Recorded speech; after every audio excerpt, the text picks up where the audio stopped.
So we will leave the Romans here at the moment of their greatest triumph. Next time, in 2 weeks, we will enter a new era of Roman history, as Rome looks east to the great civilizations of Greece. Contact with Greece, they were introduced to the luxury, philosophy, art, and science of the East. The marriage of East and West would be proposed on the battlefield, but it would be consummated in the minds of the victorious Romans, who became open to ideas that would have made their frugal and virtuous ancestors shudder.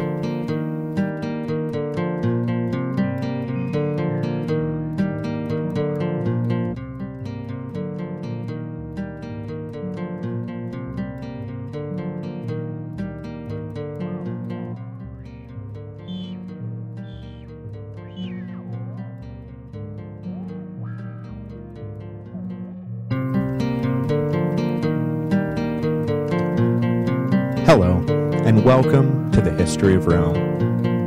Episode 24, The Second Macedonian War. Last time, we ended with the Roman victory over Carthage in 202 BC, leaving Rome as the undisputed master of the Western Mediterranean. After nearly 20 years locked in a massively destructive conflict, one might assume that the Romans would take some time off. After all, the demise of Carthage left no real challenge to the Roman hegemony in the West, and there was an abundance of new trading opportunities, lands to settle, farms to rebuild, and families to grow. Why not enjoy the fruits of their newfound dominance and retire peacefully to country estates to grow olives and sip wine? Beat the swords into plowshares, as it were, and leave the battlefield unstained with Roman blood. At least for a little while. A generation? Maybe? Not likely.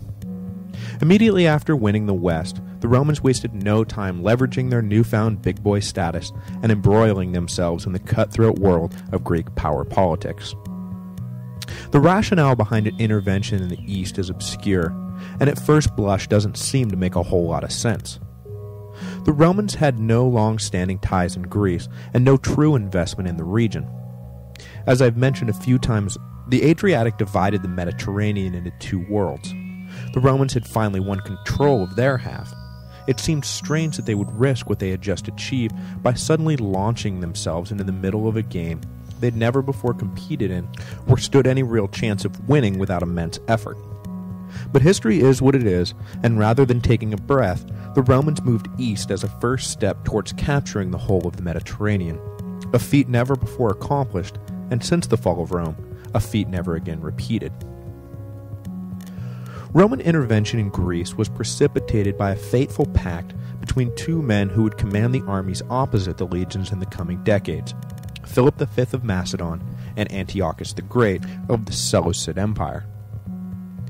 The eastern Mediterranean was still very much living in a post-Alexandrian world, and the dominant kingdoms jockeying for position had grown from the satrapies established by Alexander's generals. Egypt was ruled by the descendants of Ptolemy, Syria and Persia were ruled by the descendants of Seleucus, and Macedon, the birthplace of the great general, was re-rising to a position of power under Philip V after years caught up in dynastic struggles. In 204 BC, as Scipio was launching his expedition against Carthage, Ptolemy IV of Egypt died, leaving his 6-year-old son as heir. Seizing quickly on the leadership vacuum in Egypt, Philip and Antiochus agreed to jointly exploit the situation and move against Egyptian holdings in Asia Minor and Syria. The idea was simple: attack quickly on two fronts and conquer what territory they could. Around the same time, Scipio was dictating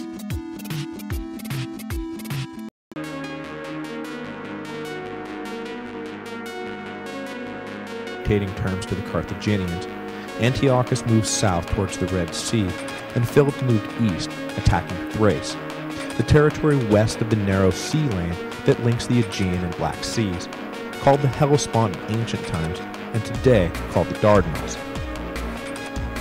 This joint action immediately upset the apple cart of Greek power sharing and sent the kingdom of Pergamum, which lay on the east side of the Hellespont, into a tizzy.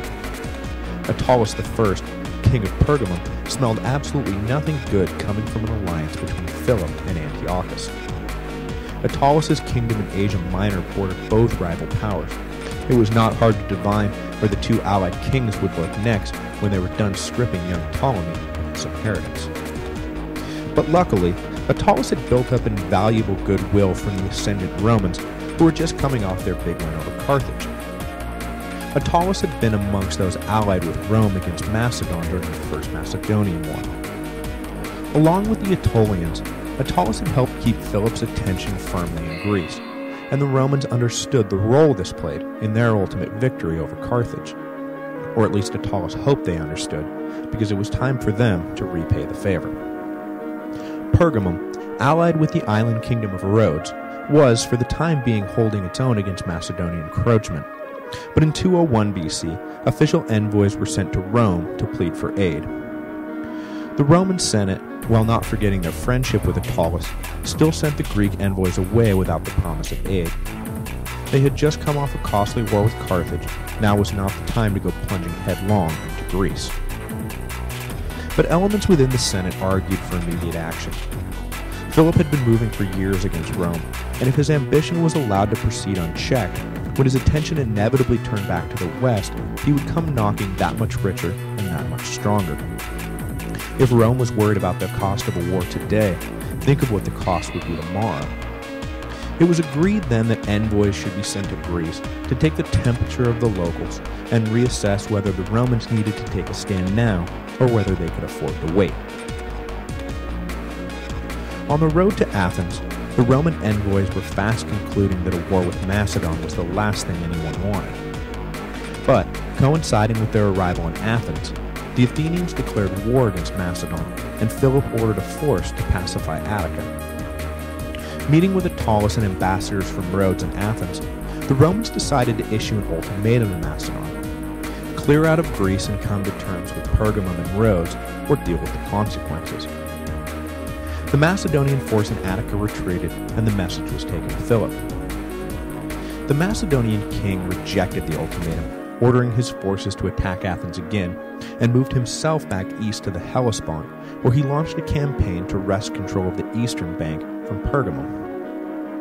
In 200 BC, Roman envoys found Philip still directing his troops along Pergamum's border and issued him a second ultimatum: withdraw from all Greek cities and confine himself back to traditional Macedonian territory, or he would be looking at war with Rome.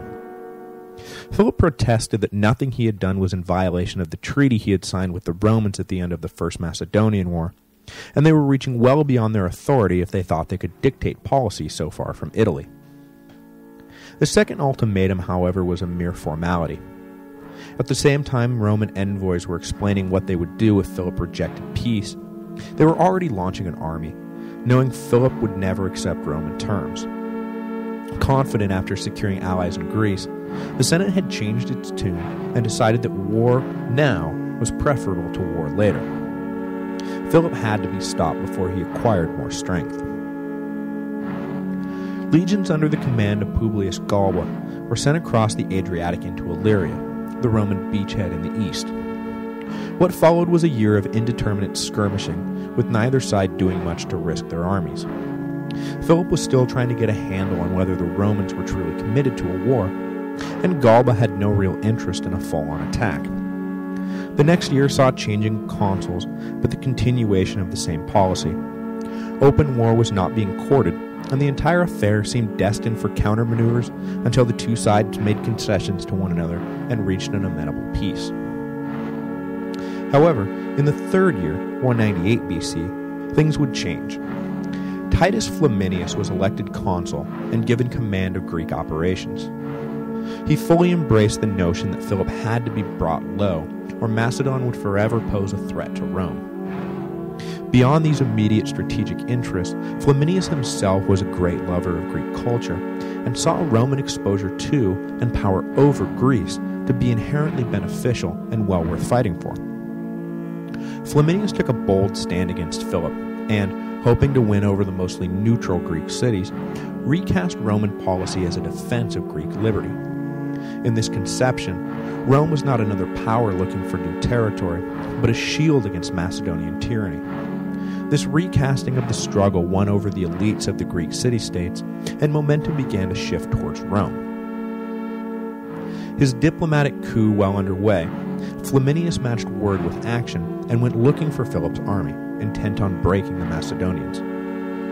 Later in the year, a short battle was fought between the two armies, with the upshot being the withdrawal of Philip and the stage being set for a larger, decisive confrontation the next year.